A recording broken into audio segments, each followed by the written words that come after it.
بسم الله الرحمن الرحیم. السلام علیکم دوستانو، امید لرم تاسو به روغ جوړ او خوشاله وي او ژوند په مزو کې وي. دوستانو چارسدہ مننه کې یو د لاخ خنزیر قرآن شریف برمتی کړي او هغه نه بعد پتا نه کې پناه اخستي د واقعیا څنګه د کتاس دی واقع باندې کسان خبرول غواړي موږ ته مخه سبسکرایب کې ټاله نشان د سوي چې موږ کې معلوماتي ویډیو تاسو اسانه سره ملاوي شي. دوستانو موږ ټول کلمات را کړی د لا اله الا الله محمد رسول الله. موږ آپ صلی الله علیه و علیه وسلم امتیانو الحمدلله الحمدلله اور موږ ته دې باندې فخر دی اور موږ ټول چې یو موږ قرآن شریف په سویره کې زندگی تر کوم کور دې کوم جمعه دې کوم دکان دې کوم حجرا ده هر وځای کې موږ سره قرآن شریف موجود یو موږ په هغه پسویره کې زندگی تر ځکه موږ په زندګیانو کې برکت دغه یو شر پسند عناصر صرف دا غوښتل چې دغه قرآن شریف برمتی کړو قرآن شریف ته اور ورته کړو پر دا کا جن بوج کې تانه ته ورغلو چې ورته دغه ځکه پناه خستله چې ورته قرآن شریف موجود هغه ته پاته وا چې ورته خلک غصه کې رسي او خلک بتانه ته اور ورته کوي هغه په نتیجه نور شپه قرآن شریف نه چې دی هغه شهید شو. دوستان موږ ته لګ وسله پکار ده موږ چې دا کاس نیولې وي او دغه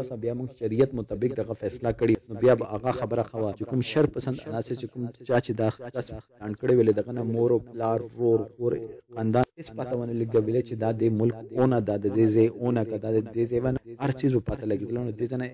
اندازه تاسو ولګوي چې موږ ته پکاره چې موږ لګ صبر او حوصله باندې کار کوي موږ دا نیولې بهشک هر یو مسلمان په حیثیت مسلمان هر چاته د خبره غوسه و چې دغه جرأت دغه څنګه وشول چې دغه دا کار وکړو او دغه ته چې کوم دغه حتمی چې دغه کوم نتیجه وي دغه ته موږ دا رسول خو د پکاره چې موږ له حوصله سره کار اخستې وي دی ایو په نتیجه کې موږ نه ډیره زیاته غلطي او ګناه موږ نه سرزه. تاسو دې باره کې سره دا کمنټ سیکشن کې رائے اظهار ضرور وکړئ. والسلام.